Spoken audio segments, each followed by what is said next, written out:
like you say, they're 19th and 20th, which would mean that, you know, they would get the first opportunity of the wild cards for many of the top races. As you can see, Fabio Jakobsen working incredibly hard, barely able to raise a hand to wave. I think they're enjoying themselves. There's definitely a sense of end of season about this one. Having said that, the gap has come down a little bit, so it's all relative, of course, but Fabio Jakobsen right up there in the wheel shadows of his teammates. And there is Philipsen Groenewegen sporting that lion tattoo on his right forearm. He has opted for the tattooed right forearm, just as Sam Welsford has. It's true what you say, Brian, when we talk about wins and we talk about the level and quality of riders and teams and what have you. I mean, here we are talking about Sam Welsford. If you look again at Fabio Jakobsen, enjoying his day out in the sunshine in Germany. You know, we're talking about Sam Welsford, the 26-year-old. Yes, he's made that transition across from the track, but we're talking about him as being one of the best sprinters here, in amongst some of the world's very best sprinters and some of the best sprinters of the modern era. Yet when we look at the stats, if we were to compare, you know, how many points he's racking up, he only has one win in his pro career, and that was at the Tour of Turkey this year. So that's not necessarily a fair reflection, if you were to go by win hit rate, on just how good he is either. It's cycling's not a fair sport, is it? Road cycling is not always a very fair sport. Time trialling maybe, but there's so much that can happen in a pack of, well, today we've got 118 riders, but it could be 150, it could be 160 riders. It's not always fair.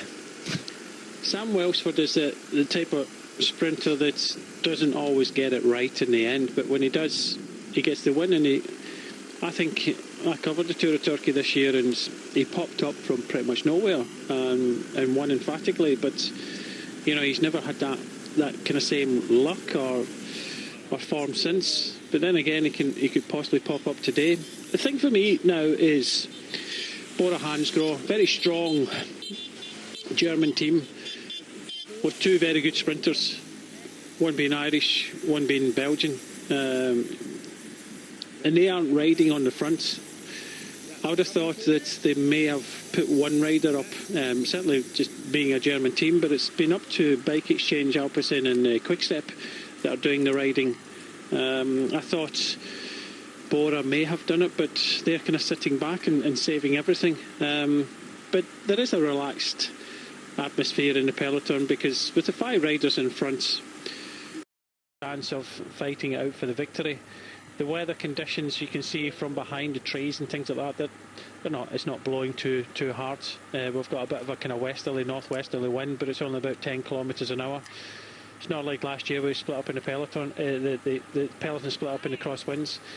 This is going to be a bunch finish today with some of the top sprinters in the world, and that's why they're saving as much energy as possible, because we mentioned it a little bit earlier on that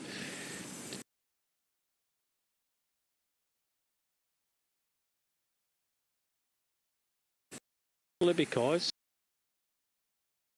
scalps at the same time. It's nice to win a steady quality of field of sprinters. Then, you know, that's what these sprinters want first and foremost. Yes, we watch Quickstep Alpha Vinyl, of course. I'm reminded that it's not just Bora Hansgrohe who are going for a hat-trick today. Bora Hansgrohe are going for that hat-trick of big German wins this year, the biggest one-day races in Germany, but bidding for Quickstep Alpha Vinyl, who was the winner back in 2019, and then Cav riding for them last year. So they'd be going for 3 in a row in this race, despite the fact that we missed this race in 2020. It didn't happen. And we're now actually starting to go ever so slightly, gradually downhill to the next climb of Pilatusberg as we go northward. They're going along the edge of the town of Oelde, and then they go up to the Pilatusberg alongside Ennigerloh.